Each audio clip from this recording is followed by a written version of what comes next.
বিসমিল্লাহির রহমানির রহিম আহমাদুহু ওয়া নুসাল্লি আলা রাসূলিহিল কারীম আম্মা বা'দ। অত্যন্ত গুরুত্বপূর্ণ এবং ঐতিহাসিক, তার সাথে সাথে অত্যন্ত দুর্গম একটি জায়গায় আমরা অবস্থান করছি, যেই জায়গার নাম হচ্ছে গাদিরে খুম। অর্থাৎ রাসূলুল্লাহ সাল্লাল্লাহু আলাইহি ওয়াসাল্লাম ঐতিহাসিক গাদিরে খুমের ভাষণ এ জায়গাতেই দিয়েছিলেন। আমরা সেই জায়গায় এখন অবস্থান করছি। গাদিরে খুমের ভাষণে আল্লাহ নবী কি বলেছিলেন, কেন এই জায়গা বিখ্যাত, তার বর্ণনা পরে দিচ্ছি। আগে এই জায়গার আসার বর্ণনাটা দেই। আসলে আমার যেটা ধারণা, এরপরে কেউ আসতে পারবে কিনা এই জায়গায়, আমি এই বিষয়ে যথেষ্ট সন্দিহান। তার কারণ হলো, আমরা মরুভূমির মধ্যে, এই জায়গার পরিচয় কেউ জানে না বলে মরুভূমির মধ্যে প্রায় ঘন্টাখানেক আমরা হেঁটে এসে শেষ পর্যন্ত এই জায়গায় এসে আমরা পৌঁছেছি। এত দুর্গম পথ, যেই পথের বর্ণনা দেওয়া ভাষায় বলে শেষ করা যাবে না। আপনারা দেখছেন যে এটি হচ্ছে ঐতিহাসিক গাদিরে খুমের মসজিদ, যেই মসজিদটি এখন সম্পূর্ণভাবে পরিত্যক্ত এবং তার ধ্বংসাবশেষ এইখানে দাঁড়িয়ে আছে। আপনারা দেখতে পাচ্ছেন মসজিদের ধ্বংসাবশেষ এই জায়গায় দাঁড়িয়ে আছে। গাদিরে খুমের ভাষণের বর্ণনা একটু দেই। রাসূলুল্লাহ সাল্লাল্লাহু আলাইহি ওয়াসাল্লাম বিদায় হজ শেষে যখন ফিরে আসছিলেন, বিদায় হজ পালন করে আল্লাহ নবীর সাথে প্রায় লক্ষাধিক সাহাবী ছিলেন এবং রাসূলুল্লাহ সাল্লাল্লাহু আলাইহি ওয়াসাল্লাম জোহরের সময় যাত্রা বিরতি করলেন। যাত্রা বিরতি করার পর আগে যারা চলে গিয়েছে তাদের ফিরে আসার জন্য অপেক্ষা করছিলেন রাসূলুল্লাহ সাল্লাল্লাহু আলাইহি ওয়াসাল্লাম। তাদেরকে ফিরে আসতে বললেন, আর যারা আল্লাহ নবীর পেছন পেছন আসছিল তাদের জন্য আল্লাহ নবী অপেক্ষা করলেন। জোহরের সময় ঠিক এই জায়গাটাতে রাসূলুল্লাহ সাল্লাল্লাহু আলাইহি ওয়াসাল্লাম তার উটের পিঠে দাঁড়ালেন এবং দাঁড়িয়ে তিনি ঐতিহাসিক গাদিরে খুমের ভাষণ দিলেন। প্রথমেই তিনি বললেন, ইয়া আইয়ুহান নাস ইন্নী কদ দুঈতু ফাআজাবতু। হে মানুষ সকল, আমার মনে হচ্ছে আমার উপরের ডাক এসে গেছে এবং আমি সেই ডাকে সাড়াও দিয়ে ফেলেছি। লাকাদ তারাকতু ফীকুমুস সাকালাইন। আমি তোমাদের কাছে দুটো অত্যন্ত ভারী জিনিস রেখে যাচ্ছি। কিতাব আল্লাহ আহলে বেইতি ওয়া ইতরাতি। একটি হচ্ছে আল্লাহর কিতাব এবং আরেকটি হচ্ছে আমার পরিবার পরিজনের সদস্য। এক অদ্ভুত ঘটনা ঘটছে। আমি এখানে যে কথা বলছি, এখানে ইকো হচ্ছে, মনে হচ্ছে যেন আমার কথা আমাকে কেউ ফিরিয়ে দিচ্ছে। এই দুটো জিনিস তোমাদের জন্য রেখে যাচ্ছি। আমার পরবর্তীতে তোমরা এই দুটো জিনিসের সাথে কি রকম আচরণ করবে, সেই ব্যাপারে আমি কাল কিয়ামতের ময়দানে তোমাদেরকে জিজ্ঞাসা করব। এবং হাউজে কাউসারের নিকট এ দুটো বিষয় নিয়ে তোমরা আমার সাথে দেখা করবে। আমি তখন তোমাদেরকে প্রশ্ন করব, আমার রেখে যাওয়া এই কিতাব এবং এই আহলে বেইত, তাদের সাথে তোমরা কি আচরণ করেছো, তাদের সাথে তোমরা কি ব্যবহার করেছো, এই বিষয়ে আমি তোমাদেরকে প্রশ্ন করব। এরপর আল্লাহ নবী হযরত আলীকে ডাকলেন তার পাশে এবং আলীকে ডেকে হযরত আলী রাদিয়াল্লাহু তাআলা আনহুর একটি হাত ধরে বললেন, মান কুনতু মাওলাহু ফাহাজাল আলিয়্যু মাওলাহু। আমি যার মাওলা হব, অর্থাৎ যে আমাকে মাওলা হিসাবে গ্রহণ করবে, সে আলীকেও মাওলা হিসাবে গ্রহণ করবে। এরপর আল্লাহ নবী হযরত আলীর জন্য অনেক দোয়া করলেন, বললেন, আল্লাহুম্মা আনসুর মান নাসরা আলী। আল্লাহ তুমি তাকে সাহায্য করো যে আলীকে সাহায্য করে, তুমি তাকে বিজয়ী করো যে আলীকে বিজয়ী করে, তুমি তার বন্ধু হয়ে যাও যে আলীর বন্ধু হয়ে যায়। এইভাবে রাসূলুল্লাহ সাল্লাল্লাহু আলাইহি ওয়াসাল্লাম হযরত আলী রাদিয়াল্লাহু তাআলা আনহুর জন্য অসংখ্য দোয়া এই গাদিরে খুমের এই স্থানে আল্লাহ নবী করেছিলেন। এবং ইতিহাসের যে এই ঐতিহাসিক অধ্যায়, দেখুন আমরা এখানে এসেছি একেবারে পরিত্যক্ত জনমানবহীন একটি জায়গা। এই জায়গাটি কেউ জানে না, এই জায়গার নাম কেউ চিনে না, এটা কেউ পরিচয় দিতে চায় না। আসার সময় যখন আমরা ড্রাইভারদেরকে জিজ্ঞাসা করেছি, কেউ বলতে পারেনি যে এই জায়গাটা আসলে কোথায় অবস্থান করছে বা কোথায় অবস্থিত। মরুভূমির মধ্যে আমরা এসেছি গাড়ি নিয়ে, মদিনা থেকে, মক্কা থেকে প্রায় 200 কিলোমিটার দূরে এই জায়গাটি। তো 200 কিলোমিটার দূরে এই জায়গায় আমরা গুগল ম্যাপে সার্চ দিয়েছি। সার্চ দিয়ে যেটা দেখতে পেলাম যে মরুভূমির পাশে একটা জায়গায় থামিয়ে দিয়েছে, তারপর আর কোনো ডিরেকশন নাই। আমরা সাহস করে এবং মরুভূমির যেই পর্যন্ত রয়েছে জায়গাটি, সেই জায়গাটিও একটি বেড়া দিয়ে আটকানো। আমরা সাহস করে সেই বেড়া টপকিয়ে ভেতরে এসে এই গাদিরে খুমের এই মসজিদের যে ধ্বংসাবশেষ, এটা আমরা দেখতে পেলাম। আল্লাহ রসুলের সময় বানানো এই মসজিদটি, অর্থাৎ আল্লাহ নবী এই ভাষণ দেওয়ার পর এই জায়গাকে স্মরণীয় রাখার জন্য এখানে একটি মসজিদ তৈরি করা হয়েছিল। খুম মানে হচ্ছে জলাশয়। আপনারা দেখতে পাচ্ছেন আমার সামনে নিচু একটি জায়গা। খুম মানে হলো জলাশয়, যেখানে পানি ছিল। আপনারা যারা বান্দরবন গিয়েছেন তারা জানেন যে সেই জায়গারও যে বেশ কিছু গুরুত্বপূর্ণ জায়গা রয়েছে, সেগুলোকে খুম বলা হয়। যেগুলোতে পানি আছে, ঝর্ণা আছে, সেগুলোকে খুম বলে। আমরা সামনে যে সবুজ জায়গাটি দেখতে পাচ্ছি, এই জায়গাতে আসলে ওই সময় জলাশয় ছিল, এবং জলাশয়ের প্রমাণই হচ্ছে সেখানে আসলে গাছ থাকে দীর্ঘদিন যাবৎ। এতে বোঝা যায় যে সেখানে প্রাচীনকালে কোনো জলাশয় ছিল। তো এই জলাশয়ের কারণে এই জায়গার নাম হয়েছে গাদিরে খুম। এবং এই গাদিরে খুমের ভাষণের মাধ্যমে আল্লাহ নবী দুটো বিষয়কে আমাদের জন্য সুস্পষ্ট করেছেন। একটি হলো আমাদেরকে কোরআন ধরে রাখতে হবে এবং আহলে বেইত ধরে রাখতে হবে, এবং আল্লাহর নবীর যে মারেফতের দিক নির্দেশনা, এলমে মারেফতের দিক নির্দেশনা এবং এলমে মারেফতের খেলাফত হজরত আলীর হাতে বুঝিয়ে দিয়েছিলেন, তার বড় প্রমাণ হচ্ছে এটা, এই সেই গাদিরে খুমের মসজিদ। আমরা অসংখ্য হাদিস, মোতাওয়াতের সূত্রে অসংখ্য হাদিস এই গাদিরে খুমের ব্যাপারে বর্ণিত হয়েছে, গাদিরে খুমের ভাষণের ব্যাপারে। কিন্তু আজকে কারা ইতিহাসকে এভাবে কবর দিতে চায়, যেখানে জনমানব আসতে দেওয়া হয় না, আল্লাহ ভালো জানেন। আমি আপনাদের সুবিধার্থে পরবর্তীতে যদি কেউ আসতে চান এই জায়গায়, তিনি যেন সহজে আসতে পারেন। আমরা যে পথ দিয়ে এসেছি, এই পথটা একটু আপনাদেরকে দেখাবো যে আমরা কিভাবে এই জায়গাতে এসেছি। আসেন, আমরা কিভাবে দুর্গম মরুভূমি পাড়ি দিয়ে এই জায়গায় আসলাম, এই জায়গাটা দেখানো দরকার। নাহলে এই ইতিহাস আসলে হারিয়ে যাবে, আরও হারিয়ে যাবে। এখানে কারো পক্ষে আসা সম্ভব হবে না। এবং আমরা যে এখানে এসেছি, আশেপাশে কোনো জনমানব মানে মানুষের কোনো চিহ্ন এখানে নেই। আপনাদেরকে একটু যাত্রাপথে যদি আমি নিয়ে যাই, তাহলে আপনারা আরও বুঝতে পারবেন মরুভূমির জীবন যাকে বলে, মানে একেবারে খাস যে মরুভূমি, এই মরুভূমি পাড়ি দিয়ে আমরা এখানে এসেছি।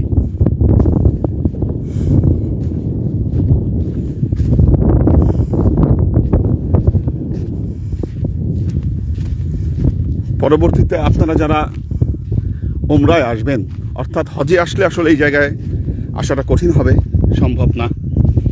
ওমরায় আসলেও যারা আসতে চান, খুব শক্তি সামর্থ্য না থাকলে এই জায়গায় আসাটা তাদের জন্য কঠিন হয়ে দাঁড়াবে। খুব কঠিন যাত্রা হবে তাদের জন্য এটা। তবে একটি জিনিস আমার মনে হচ্ছে, এখানে আশেপাশে কিছু ধ্বংসাবশেষে কিছু ইট দেখা যাচ্ছে। আমরা সামনে যে পাথরটি দেখছি, মনে হচ্ছে সেখানে কিছু ইটের স্থাপনা ছিল। তার মানে এখানে এককালে আশেপাশে যথেষ্ট জনমানবের উপস্থিতি বা বাড়িঘর হয়তো ছিল, বাড়িঘর ছিল। কিন্তু এখন এই জায়গাগুলো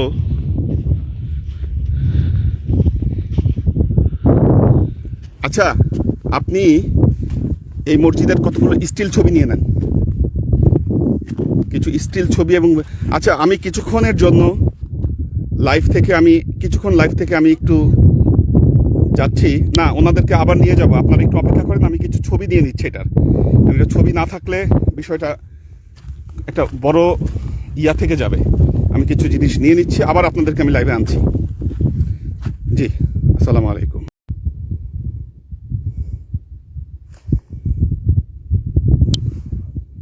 জি, পথ চেনানোর জন্য আমি যেটা বলছিলাম আপনাদেরকে, দেখুন এই যে গাদি রকমের মসজিদ, এবং আমরা যে পথ দিয়ে এসেছিলাম আমরা সে পথ ধরে যাচ্ছি এখন আবার ফিরে।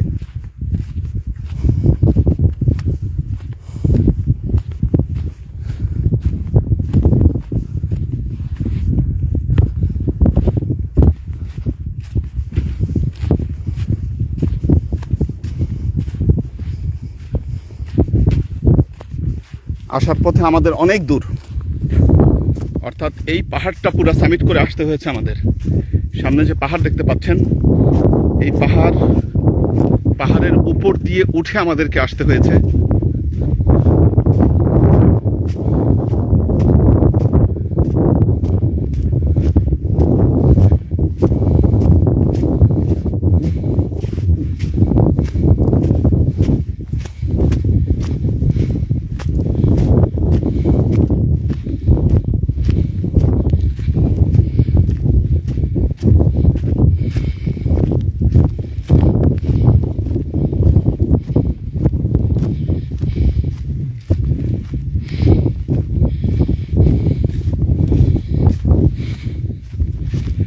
এর আগে এইভাবে মরুভূমির মধ্যে কখনো হাঁটা হয়নি।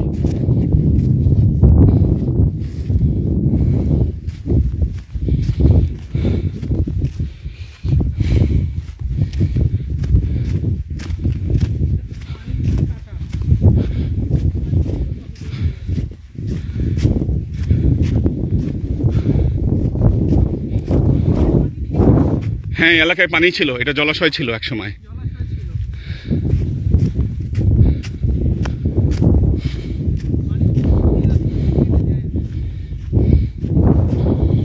তপ্ত রোদের মধ্যে আমাদেরকে হাঁটতে হচ্ছে।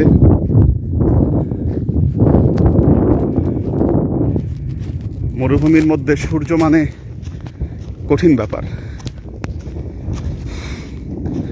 আপনাদেরকে বোঝানোর জন্য আসলে এই লাইভটা করতে হচ্ছে, কারণ এখানে আসতে গেলে আপনাদেরকে কত কাঠখড় পোড়াতে হবে সেটা।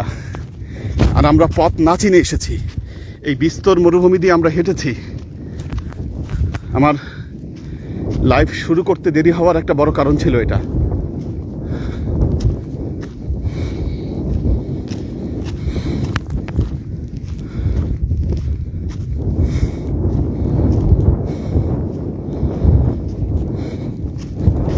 আসলে এখানে আসার জন্য প্রচণ্ড সাহস দরকার শুরুতেই।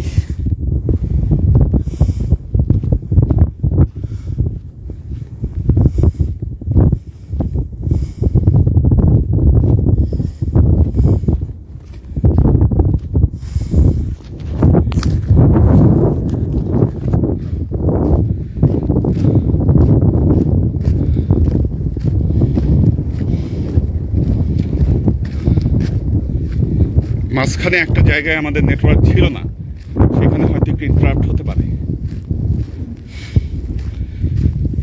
লাইভ। আমি জানি না ইন্টারাপ্ট হবে কি না। যদি ইন্টারাপ্ট হয়, আবার আমি লাইভ থেকে বের হয়ে আবারও লাইভে আসবো।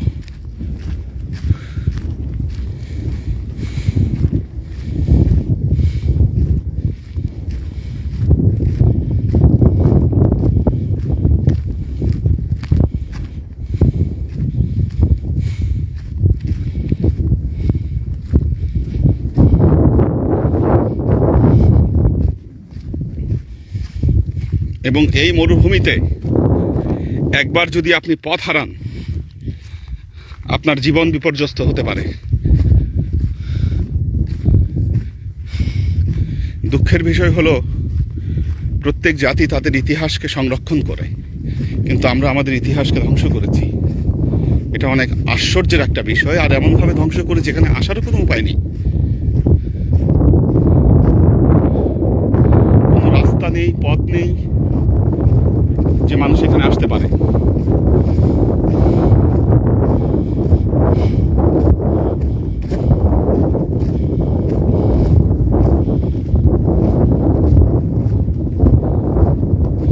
এখানে একটা ভাঙ্গা গাছ আমরা চিহ্ন রাখছিলাম, সেটা কোথায়? হ্যাঁ, কোনটা? আচ্ছা, রাস্তার মধ্যে ভাঙা ছিল গাছ, উট মরে পড়েছিল যেটার পাশে। সামনেটা না,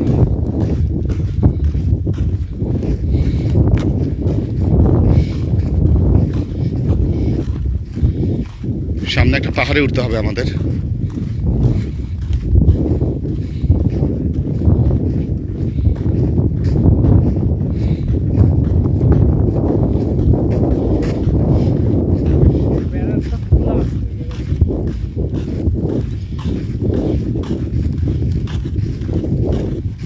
হ্যাঁ, আমরা ওই দিক দিয়ে ক্রস করছিলাম। এই যে সামনে, এই সামনে হয়তো ভাঙা গাছটা, আমরা এই দিক দিয়ে ক্রস করি।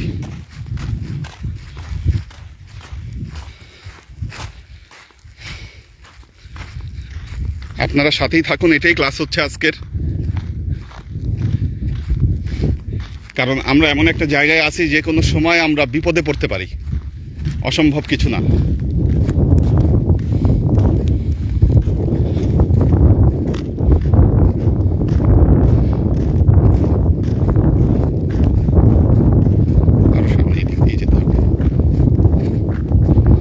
মানে রাস্তা এখনই আমাদের একটু কনফিউশন শুরু হয়ে গেছে।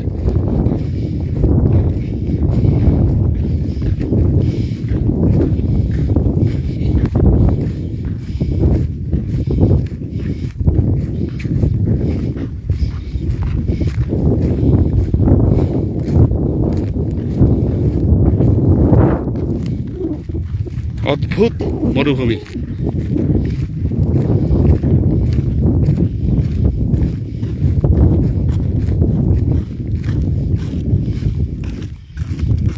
কোথা দিয়ে আসলাম?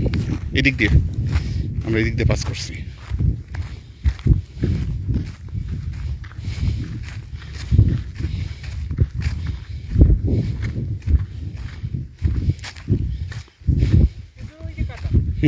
কোথায়?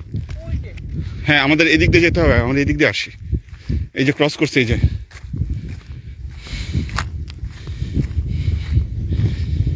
দেখুন মরুভূমিতে পানির অভাব হলে কি হয়। এখানে একটা উট মারা গিয়েছে, আমাদের চোখের সামনে দেখতে পাচ্ছি একটা উট মেরে পড়ে আছে।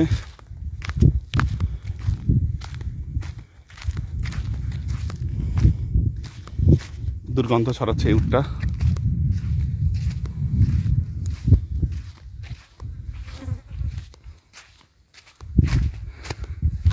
আমরা এই যে এই নুয়ে থাকা গাছটা দিয়ে আমরা ক্রস করছিলাম।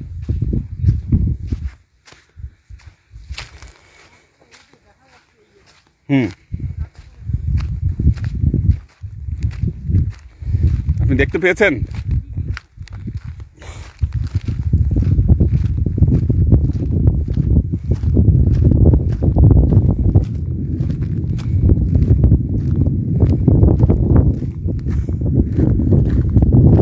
মনে হচ্ছে পথ খুঁজে পেয়েছি।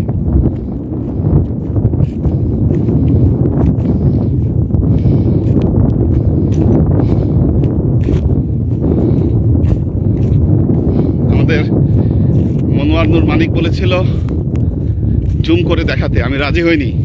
সাহস করে সেও আসছে, চলে আসছে আল্লাহর রহমতে। সবাই দোয়া করবেন যাতে আল্লাহ তাকে সুস্থতা দান করেন।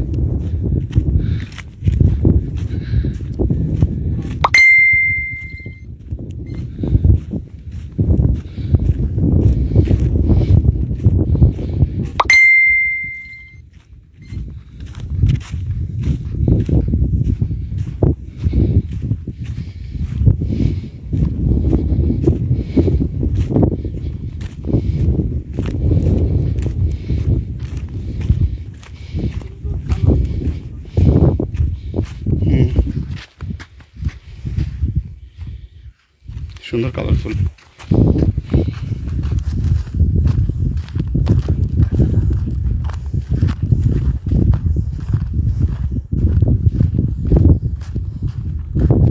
এখানে বেড়া দেওয়া আছে, আমরা এরকম দুটো বেড়া পার হয়েছি। এই বেড়ায় আল্লাহ মনে হয় আমাদের জন্য রহম করে মাঝখানের একটা অংশ ভাঙা রেখেছে। সেই জন্য আমরা এই বেড়াটা ডিঙাতে হয়নি। ভাঙা যদি নাও থাকতো আমি বেড়া ডিঙিয়েই চলে আসতাম। আর সামনে আরেকটি বেড়া আছে, যেটা নিচ দিয়ে শুয়ে আমরা পার হয়েছি।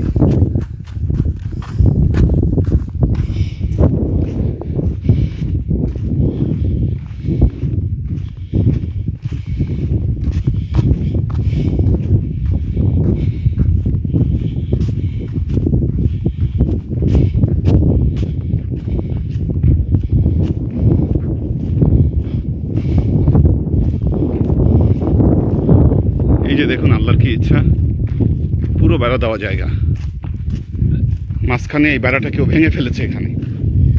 এটা হয়তো আল্লাহ আমাদের জন্য দয়া করেছে, নাহলে হঠাৎ একটা জায়গায় কেন বেড়া ভাঙা থাকবে আমি কারণ জানি না। এই যে দেখুন, এই যে বেড়ার কেউ ভেঙে রেখেছে এখানে বেড়াটা, যার কারণে আমরা ঢুকতে পেরেছি খুব সহজভাবে। এখান দিয়ে গুটিয়ে রেখেছে ভেঙে এখান দিয়ে।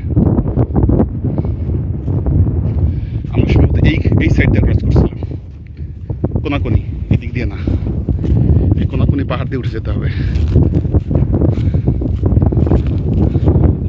হ্যাঁ, এটা সহজ হবে, ঠিক আছে, সহজ হলে আমরা এই দিক দিয়ে চলে যাই।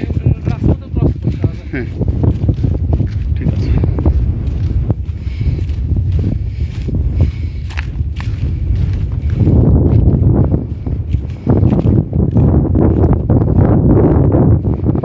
আমাদের সাথে যথেষ্ট পরিমাণ পানি আছে, এটাই স্বস্তিকর বিষয়, তাই পানি নিয়ে এসেছি। পানি না থাকলে বিপদ হতো।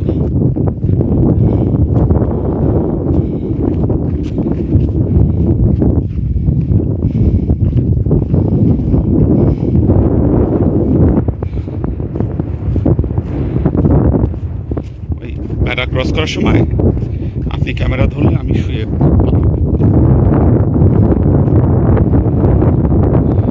তারপর আপনারটা।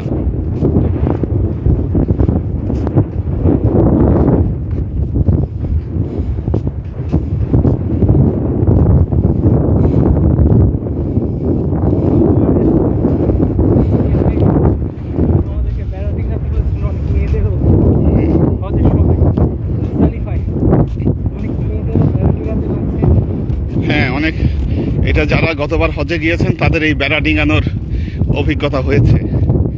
আমরা দুটো জায়গায় বেড়া ডিঙিয়েছি, এক হচ্ছে আরাফাতের ময়দানে, যখন আমরা মসজিদে নামিরায় গিয়েছিলাম। ফিরে আসার পর ট্রেন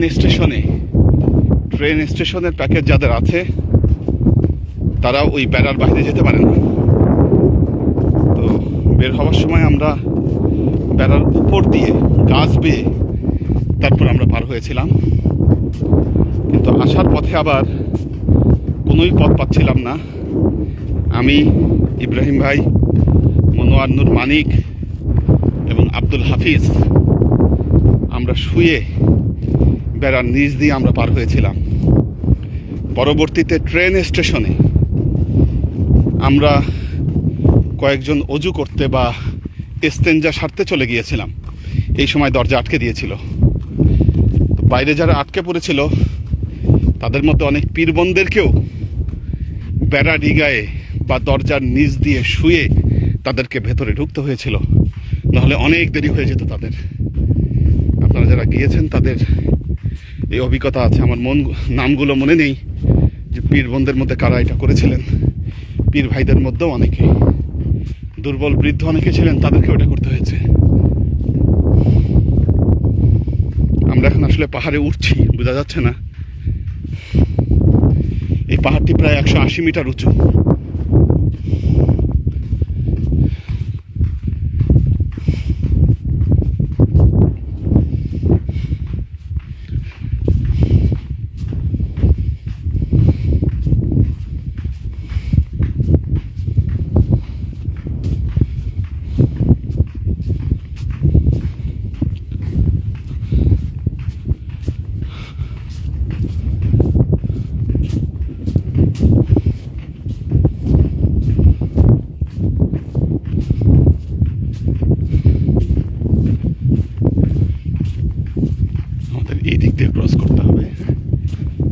পারি আমরা এই হাতের ডান সাইড দিয়ে চেষ্টা করি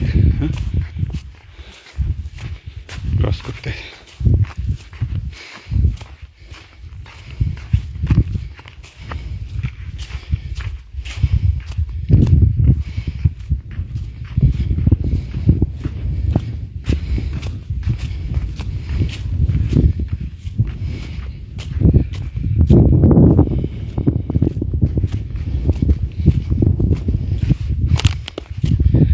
এই পর্যন্ত একটা মানুষের সাথে আমাদের দেখা হয়নি এখানে।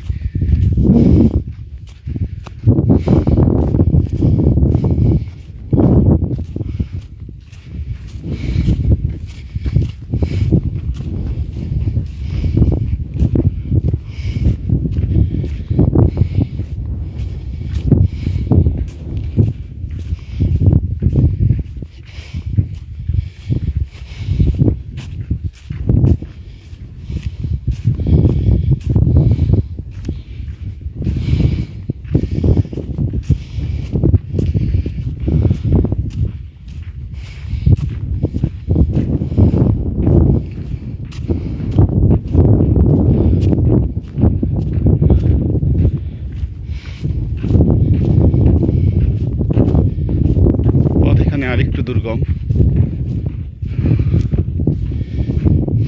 এই পথটাই বেশি দুর্গম। আমরা এখন যেখান দিয়ে যাচ্ছি আস্তে আস্তে কোথাও মনে হচ্ছিল মরুভূমিতে পা আমাদের ডুবে যাচ্ছে অনেকখানি, বালিতে পা ডুবে যাচ্ছিল অনেকখানি। আমি ভয় পাচ্ছিলাম মাঝে মধ্যে চোরাবালি থাকে কিনা, কারণ আপনারা জানেন যে মরুভূমির চোরাবালি একটু ভয়াবহ জিনিস।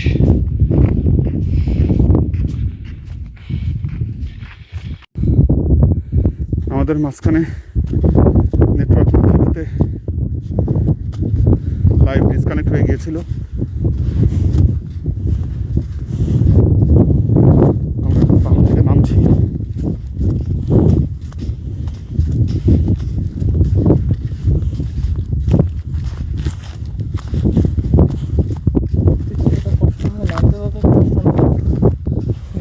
উঠতে উঠতে কষ্ট হয়েছে বেশি আমাদের।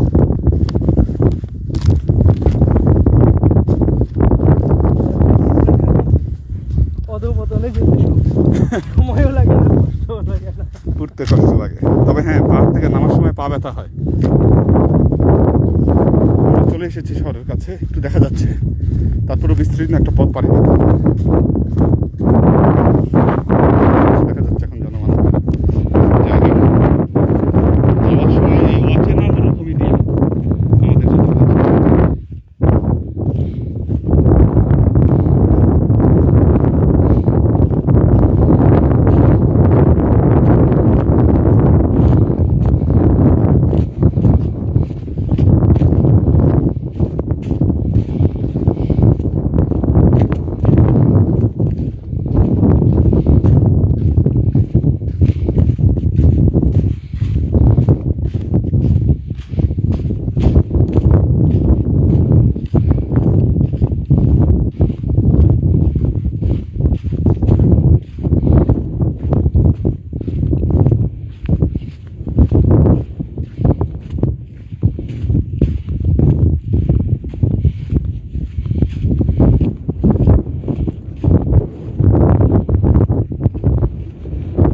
মরুভূমির এই ভ্রমণকে ডেজার্ট সাফারি বলে।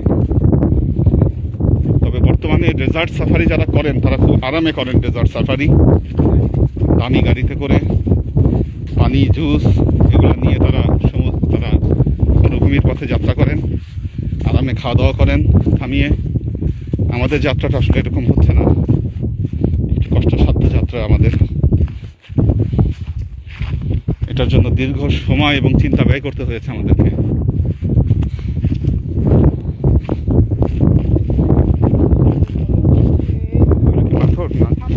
সাপের ডিম দেখুন, আপনাদেরকে দেখাই, এটা সাপের ডিম। তার মানে আমরা যেখানে আছি এর আশেপাশে সাপ রয়েছে কোনো।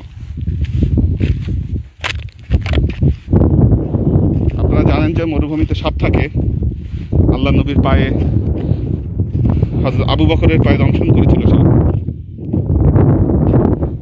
আমাদের পায়ে কিন্তু আজকে দংশন করার মতো খুব সুন্দর শুধু স্যান্ডেল পরে আছি আমরা। আরেকটি কথা বলে রাখি, এখান থেকে জোহফা যে মিকাত, এই মিকাতটা অনেক কাছে। অর্থাৎ আল্লাহর নবী যে 4টি মিকাত ঠিক করে দিয়েছিলেন, আমরা আমাদের এই সফরে 4টা মিকাতই আমরা টাচ করতে পেরেছি। শেষ পর্যন্ত যখন আমি কারনে মানাজিলে ছিলাম, তখন বলেছিলাম যে আরেকটি মিকাত আছে, যেই মিকাতটির নাম হলো জোহফা। কিন্তু তার সাথে সাথে আমি এও বলেছিলাম যে ওই মিকাত আমাদের যাওয়া সম্ভব নয়। কিন্তু দেখুন, আল্লাহ যে অসম্ভবকে সম্ভব করতে পারেন, তার একটি বড় প্রমাণ হলো এটা যে আল্লাহ, দেখেন, আমি সেদিন বলেছিলাম যে ওখানে যাওয়া আমাদের সম্ভব নয়, আল্লাহ সেটা সম্ভব করে দেখিয়েছেন। মানে আমরা সেই জোহফা মিকাত থেকে ইহরাম বেঁধে বাইতুল্লাহ গিয়ে আমরা আবার ওমরা করব। অর্থাৎ একই সফরে আমরা 4 মিকাত থেকে ইহরাম বেঁধে আমরা ওমরা করলাম, মানে পরিপূর্ণ 4টি ওমরা।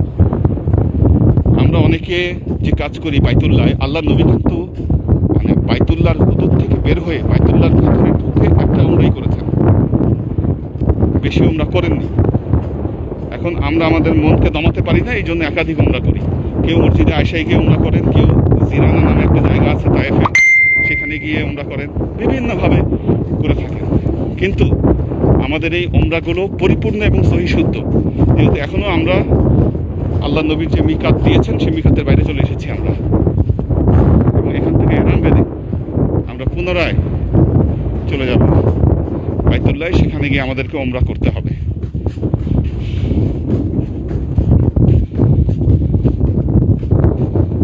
আসলে বেশি মানুষ নিয়ে আসলে এটা সম্ভব হবে না।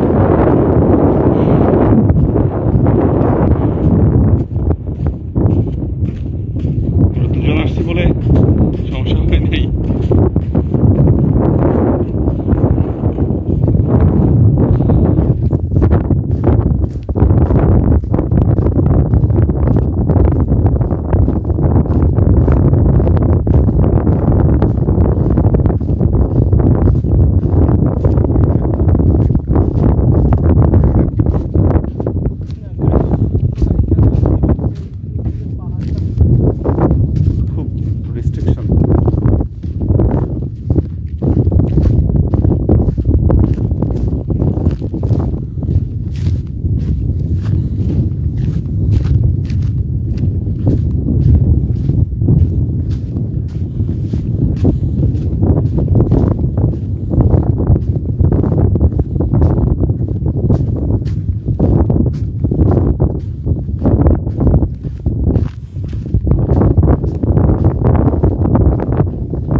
তবে সত্যি আজকে একটা বিরল অভিজ্ঞতার মুখোমুখি হলাম, অত্যন্ত বিরল বলা যায় অভিজ্ঞতা।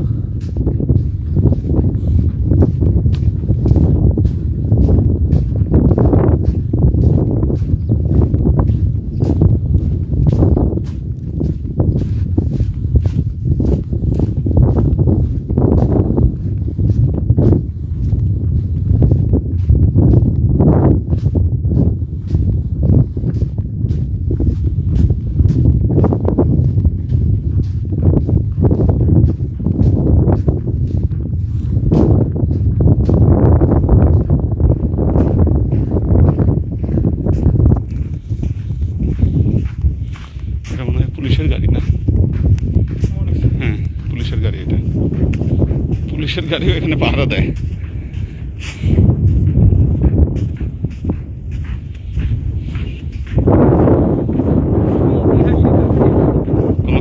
কোনোভাবে যাইতে দিবে না আর কি।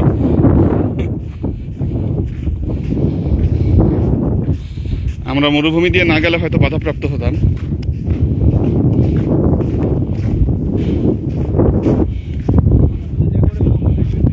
আল্লাহ যা করে মঙ্গলের জন্য করে, রাইট। আমরা দূরে পুলিশের গাড়ি দেখতে পাচ্ছি, ওখানে তারা পাহারা দিচ্ছে।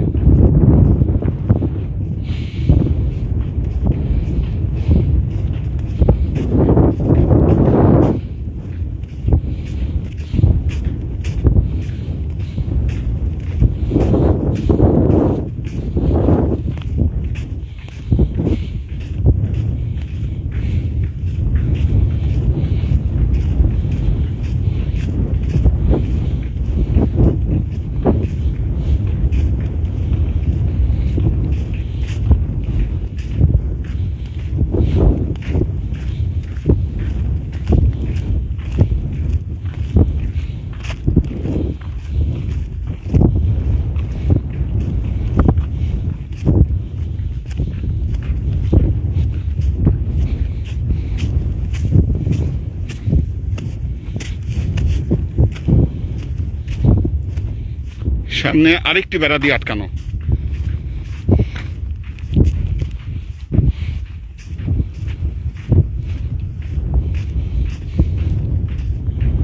সামনে আরেকটি বেড়া দিয়ে আটকানো আছে।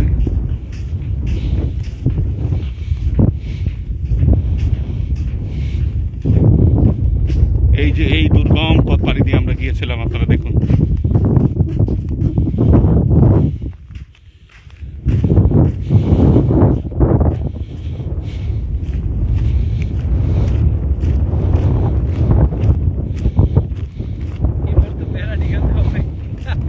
কেন?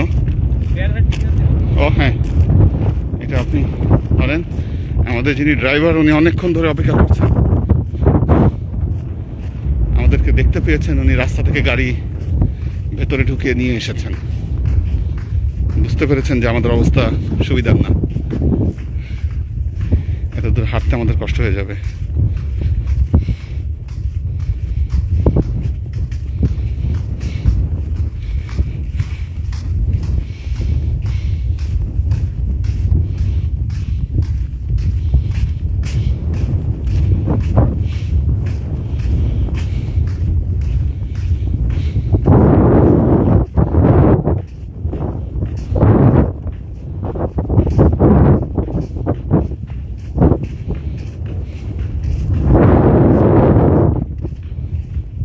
কষ্ট না করলে কেষ্ট মেলে না, একটা প্রবাদ বাক্য আছে। আরাম করে সফর হয় না কখনো। এবং এখানে আরেকটি সুন্দর জিনিস আমি বলবো, আমি ফেরত পেয়েছি বলতে আমি ঘটনাটা একটু বলি। আমরা যখন গাড়ে সৌরে উঠছিলাম, এটা মৈদিন ভাই সাক্ষী আছেন, গাড়ে সৌরে উঠছি, খুব সুন্দর একটা পাথর সামনে পেলাম। পাথরটা পেয়ে আমি পকেটের মধ্যে ঢুকিয়ে ফেললাম, এত সুন্দর পাথর। কিছুক্ষণ পর চিন্তা হলো এটা হুদুদের মধ্যে হেরেমের, এখান থেকে পাথর নেওয়া যাবে না, পাথরটা ফেলে দিলাম। কিন্তু গাদিরের ঘুমের এখানে আমার কেন যদি মনে হচ্ছে ঠিক সেই পাথরটাই আমি মনে হয় ফিরে পেলাম। চমৎকার পাথর, এটা নিয়ে আত্মনাম সম্ভব।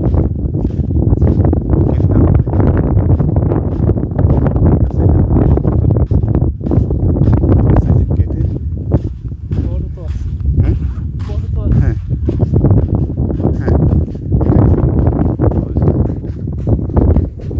জায়গা মতো পাথর, এটা ধরেন, তোমাকে ধরেন।